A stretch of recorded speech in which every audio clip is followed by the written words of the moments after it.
প্রশ্নোত্তর পর্বে আজকে আপনাদের স্বাগত জানাচ্ছি আমি অর্ঘমিত্রা তরফদার।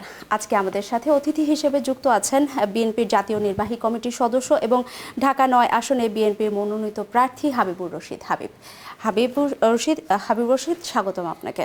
জি, আপনাকে ধন্যবাদ। আমি আলহামদুলিল্লাহ ভালো আছি। আপনি কেমন আছেন? ভালো আছি এবং আপনার মাধ্যমে আপনাদের সকলকেই আমি কৃতজ্ঞতা জানাচ্ছি। আমি প্রথমেই যে প্রশ্নটিতে চলে যেতে চাচ্ছি, 2026 সালের এই নির্বাচনটিকে আপনি দেশের রাজনৈতিক ইতিহাসে কতটুকু গুরুত্বপূর্ণ মনে করছেন? এটি আমাদের বাংলাদেশের ইতিহাসে একটি ঐতিহাসিক ঘটনা।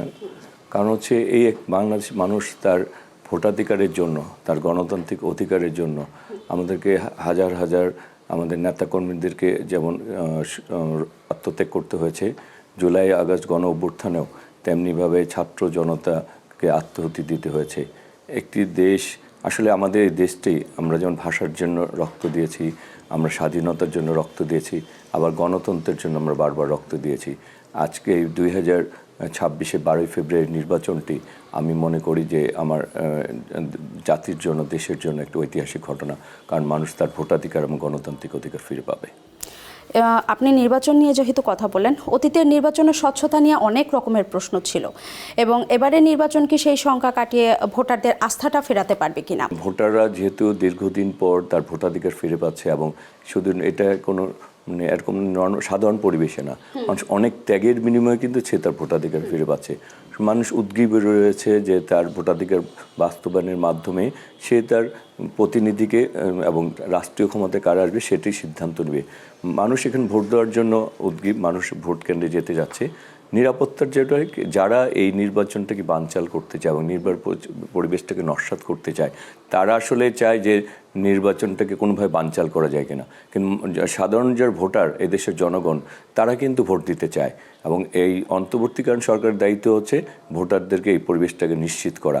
আর আমরা যারা প্রার্থী রয়েছি, আমরা তো এই চাই যে মানুষ তার ভোটাধিকার এই অধিকারটুকু ফিরে পাক এবং মানুষের ভোটের মাধ্যমেই একটি জবাবদিহিতামূলক সরকার, একটি জবাবদিহিমূলক জনপ্রতিনিধি সমাজে দেশে আসুক, এটাই আমরা চাই। আপনি বলেছিলেন ভোটাধিকারের বিষয়টা যে বললেন, আপনি বলেছিলেন জীবন দিয়ে হলেও মানুষের ভোটাধিকার রক্ষা করবেন। একজন প্রার্থী হিসেবে ভোট কেন্দ্রে ভোটারের নিরাপত্তা নিশ্চিতে আপনার কি পরিকল্পনা আছে? আমি যে আসলে বলেছি জীবন দিয়ে হলেও ভোটাধিকারকে বাস্তবায়ন করব, কারণ হচ্ছে আমার সহযোদ্ধারা জীবন দিয়েছে।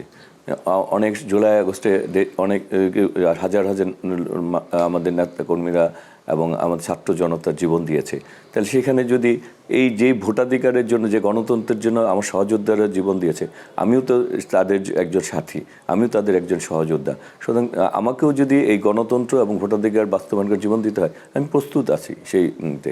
এবং আমার দিক থেকে আমরা সর্বোচ্চটুকু আমরা চাচ্ছি সবাইকে মিলেমিশে একটি সুন্দর পরিবেশে, একটি লেভেল প্লেইং ফিল্ডের মাধ্যমে আমরা সেইটা নিশ্চিত করতে চাই। কারণ আমরাই সবার দীর্ঘ প্রায় 16টি বছর আমরা মানুষের গণতন্ত্র ভোটাধিকারের জন্য যুদ্ধ করেছি। এবং আমার সবচেয়ে বড়ই চাওয়া থাকবে যে মানুষ যাতে ভোটাধিকার এবং সেটার জন্য সর্বোচ্চ ত্যাগ করতে হবে। অবাধ সুষ্ঠু নির্বাচন।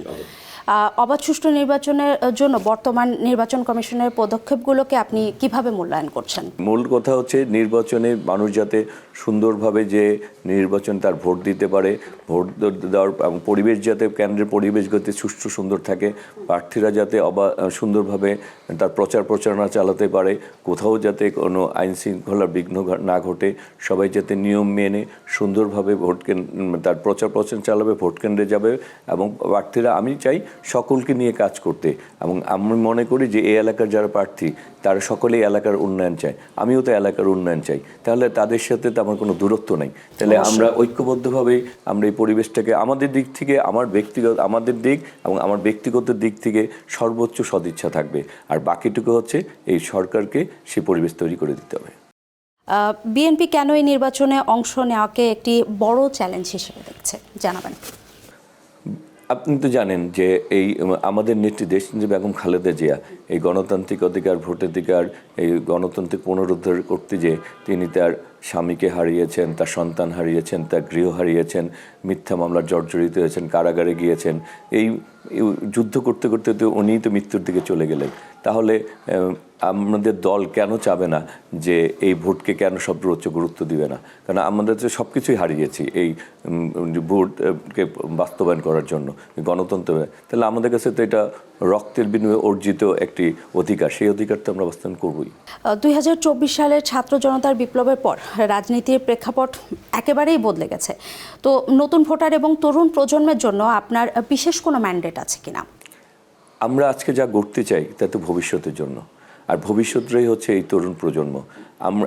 আমরা কেন আজকে যে আমাদের বিএনপির চেয়ারম্যান জনাব তারেক রহমান কি বলেছেন, তিনি স্বপ্ন বাস্তবায়নের জন্য পরিকল্পনা নিয়ে এসেছেন। সেই পরিকল্পনা একটা কি? পরিকল্পনা হচ্ছে আজকের যে শিশু সে বেড়ে উঠবে তার অধিকারটুকু নিয়ে, আর যে তরুণ সে তার ভবিষ্যৎকে নিশ্চিত করবে, সে তার যেইভাবে সে স্বপ্ন দেখে এই বাংলাদেশকে নিয়ে, তার ব্যক্তি জীবনকে নিয়ে, তার পরিবারকে নিয়ে।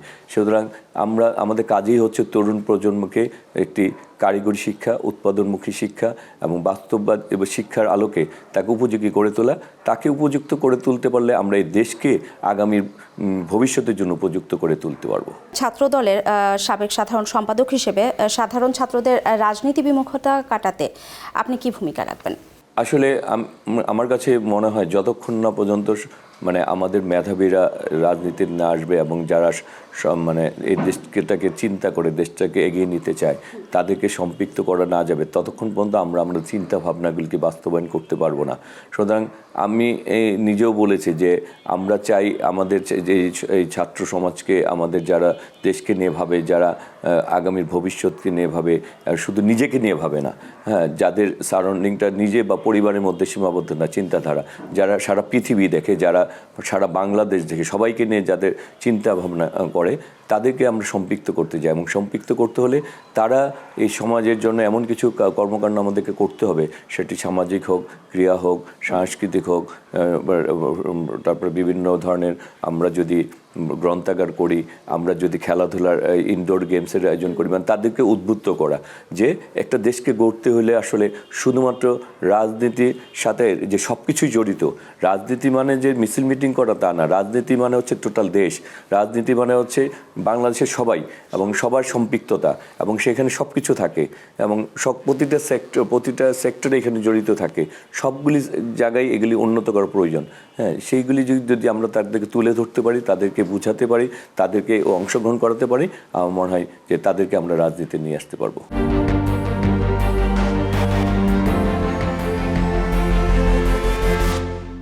বর্তমান তরুণ প্রজন্ম কিন্তু ক্লিন ইমেজের রাজনীতি চায়।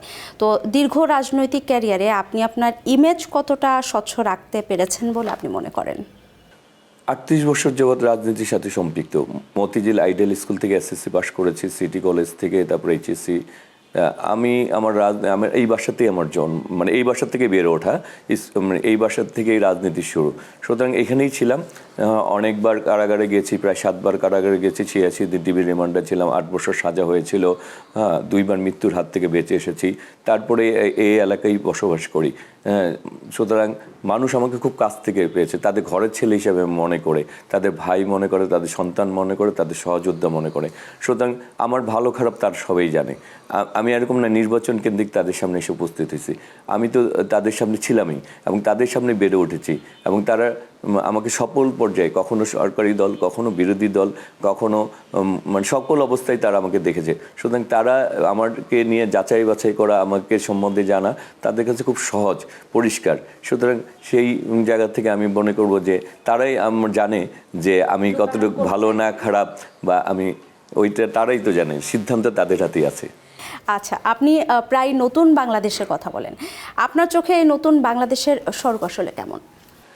নতুন বাংলাদেশ হচ্ছে আমি একটি নিরাপদ, একটি মানবিক, একটি গণতান্ত্রিক, একটি সম্প্রীতির এবং একটি উৎপাদন কারিগরি একটি বাংলাদেশ চাই, যেখানে আমাদের বেকারদের কর্মসংস্থান হবে, যেখানে আমাদের শিক্ষার তরুণদের, আমাদের সন্তানদের শিক্ষার সুযোগ থাকবে, যেখানে চিকিৎসার সুযোগ থাকবে, যেখানে পরিবেশকে আমরা রক্ষা করতে পারবো, আমরা যেখানে আমাদের জনগণকে নিরাপত্তা দিতে পারবো, যেখানে মানুষ নিরাপদে চলাচল করতে পারবে।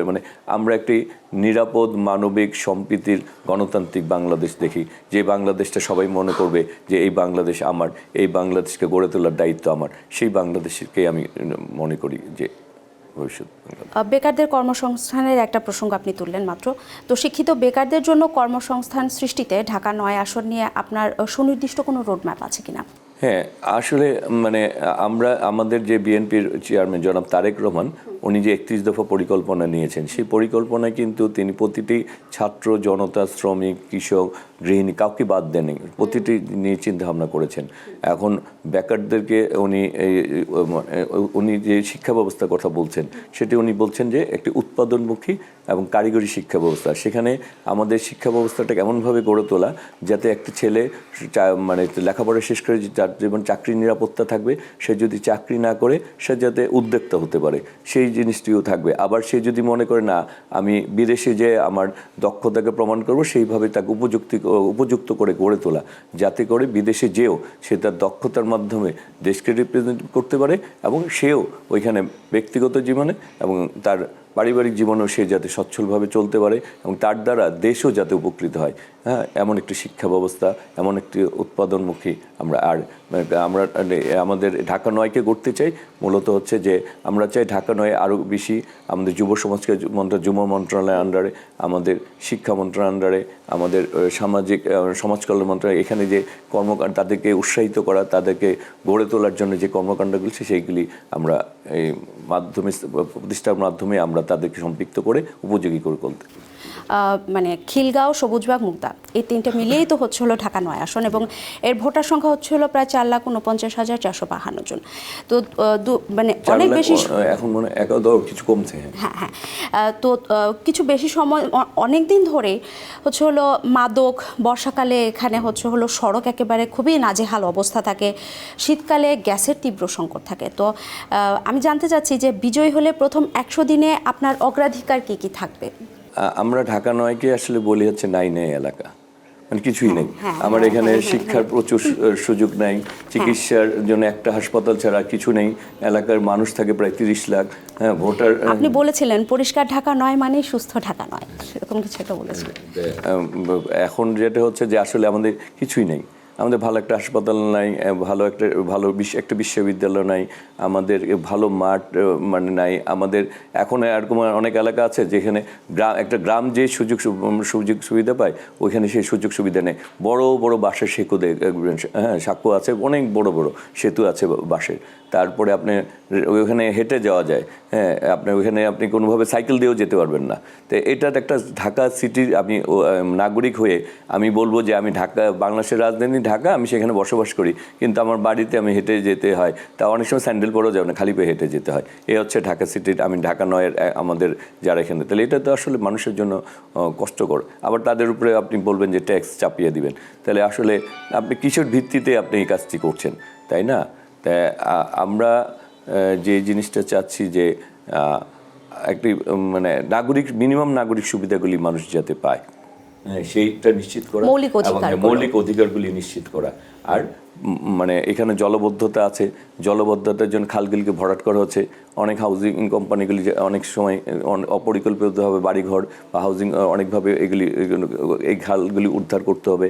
আপনার জল প্রবাহটাকে নিশ্চিত করতে হবে, আপনার রাস্তাঘাটগুলি সংস্কার করতে হবে, আপনার নতুন আরও রাস্তাঘাট আপনার তৈরি করতে হবে, যাতে করে আমরা টোটাল ব্যবস্থাটাকে গড়ে তুলতে পারি একটি। আপনি সম্প্রতি এলাকায় পরিচ্ছন্নতা অভিযান চালিয়েছেন, এটি কি কেবল নির্বাচনী চমক নাকি দীর্ঘমেয়াদী কোনো পরিকল্পনার অংশ? আসলে আমি বললাম না যে 38 বছর যাবত রাজনীতি করি, আমি নির্বাচন করব এটি নিয়ে কখনই আমি কোনো কাজে, অনেকেই প্রার্থী দেখবেন নির্বাচন আগে তাদের অনেক প্রচার প্রচারণা ছিল। আমি একমাত্র প্রার্থী, নির্বাচনের আগে এই এলাকায় আমার কোনো পোস্টারও আমি করি না, ব্যানার ফেস্টুন। আমি কিন্তু অনেক পদে ছিলাম। আমি বিএনপির জাতীয় নির্বাহী কমিটির সম্পাদক, ছাত্রদল কেন্দ্রীয় কমিটির সাধারণ সম্পাদক ছিলাম, ঢাকা মহানগর বিএনপির ভারপ্রাপ্ত সাধারণ প্রথম যুগ্ম সম্পাদক, মহানগর ছাত্রদলের আহ্বায়ক, সাধারণ সাংগঠনিক সম্পাদক, অনেক পদে ছিলাম। কিন্তু আমি ব্যানার পোস্টার এগুলি কখনোই প্রচারণার প্রতি আকৃষ্ট ছিলাম না। কিন্তু আজকে কিন্তু আমি সামাজিক কর্মকাণ্ডে ছিলাম, আমি অনেক সামাজিক কর্মকাণ্ডে থাকি। দেখবেন যে আমার যদি ফেসবুকে যান আপনি আইডিতে অথবা আমার পেজে যান, দেখবেন যে নির্বাচনের আগে অনেক আগের থেকেই আমি খেলাধুলার সাথে সম্পৃক্ত ছিলাম। আমি দেখবেন যে আমি সামাজিক কর্মকাণ্ডের সাথে সম্পৃক্ত ছিলাম। এর আগে অনেক খাল তো পরিষ্কার করছি, হ্যাঁ, অনেক খাল পরিষ্কার করে কয়েকদিন মিলে পরিষ্কার করছি, 1 সপ্তাহ, কোনটা 7 দিন। তাহলে ওগুলিকে তখন তো নির্বাচন কেন্দ্রিক চিন্তা ভাবনা করি নাই। তাহলে আজকের এটা কেন প্রশ্ন আসবে? আজকেও তো আমি মনে করি তাদের ধারাবাহিকতাই আমি এর কাজটি করেছি উদ্বুদ্ধ করার জন্য, যাতে আমি যে কথাটা সবসময় বলি, আমরা ভালোর সাথে থাকতে চাই, যা কিছু ভালো সেটি যেই পর্যায়ে হোক না কেন আমরা ভালোর সাথে থাকতে চাই, ভালো কিছু করতে চাই, যেটা মানুষকে উদ্বুদ্ধ করে, সমাজকে পরিষ্কার করে। চাঁদাবাজি এবং দখলদারি বন্ধে আপনি কি ধরনের কঠোর ব্যবস্থা নেওয়ার কথা ভাবছেন? আমরা এই ব্যাপারে কোনো ধরনের কোনো কনসিডার করব না, কারণ আমরা চাই এই ঢাকা 9কে চাঁদাবাজ মুক্ত, মাদক মুক্ত এবং সন্ত্রাস মুক্ত করতে।